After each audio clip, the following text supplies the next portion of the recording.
हमारे गांव के गनई चाचा, जिन्हें हम गनई हरिजन के नाम से बुलाते थे, संबोधित करते थे। हालांकि गनई हरिजन उनका नाम था, लेकिन हम उन्हें गनई चाचा ही कहते थे। का चाचा, का हाल हो, ठीक बड़ा? तो चाचा बड़े पहले, अरे बच्चा वाह वाह, कब आया? अरे बच्चा, तू सुना इलाहाबाद पढ़ा था? हम कहे हाँ चाचा। तो गनई चाचा बहुत दिनों के बाद, अब तो नहीं रहे, मृत्यु से कुछ दिन पहले हमसे बोले, बच्चा हमको हरिजन मत बोला करो। हम कहे तब?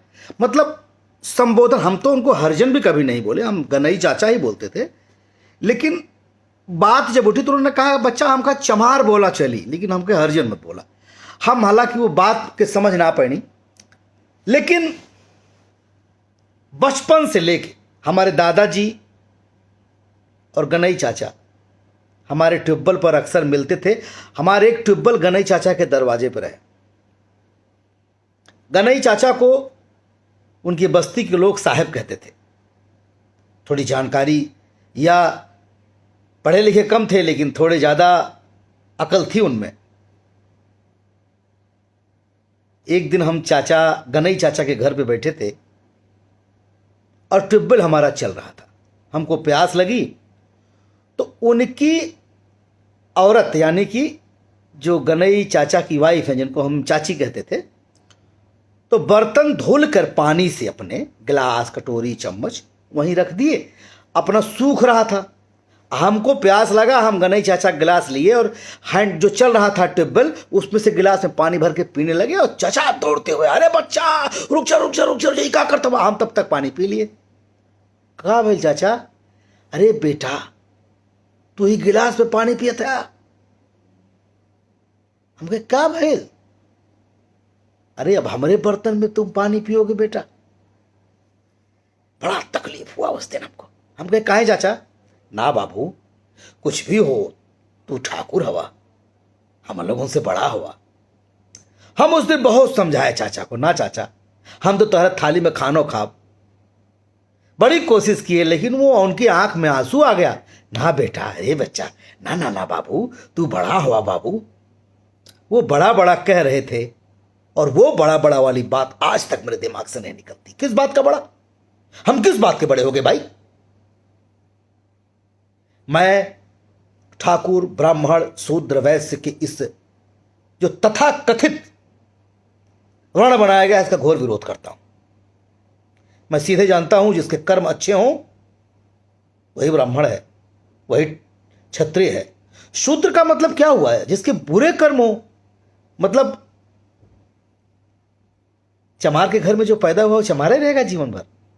खैर, बहुत गुड़ विषय है। आज तक कर तो सरकार भी इसका सामना नहीं कर पाई, लेकिन मुझे ऐसा लगता है, मुझे याद है वाकया, मैं 8वीं या 9वीं में पढ़ता था और हमारे घर से नज़दीक एक बाजार है शाहगंज। मेरे पिताजी मेरी दवा करने के लिए, मेरे टॉन्सिल हो गया था, हमको ले गए थे और शाहगंज का जो चौराहा है वहीं से जीप पकड़नी थी घर वापस आने के लिए।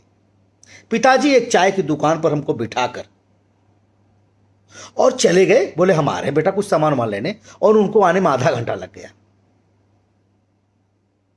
और तभी हमारे गांव के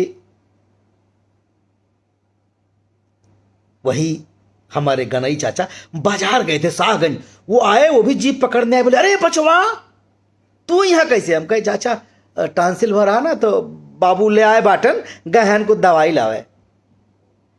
फटाफट फटाफट तो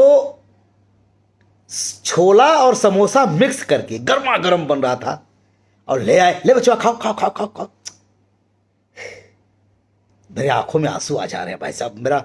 मैं क्या बोलूं, मैं भावुक हो जा रहा हूं। जो शिद्दत से गनई चाचा ने मुझे वो खिलाया था।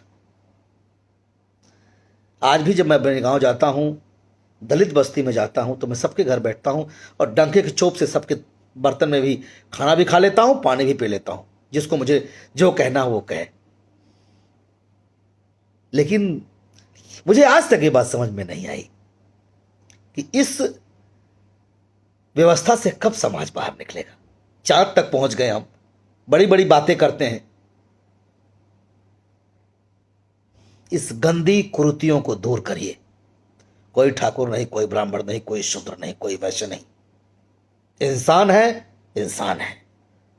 अच्छा इंसान अच्छा इंसान होता है, बुरा इंसान बुरा इंसान होता है। बस ये जातिवाद से ऊपर उठिए।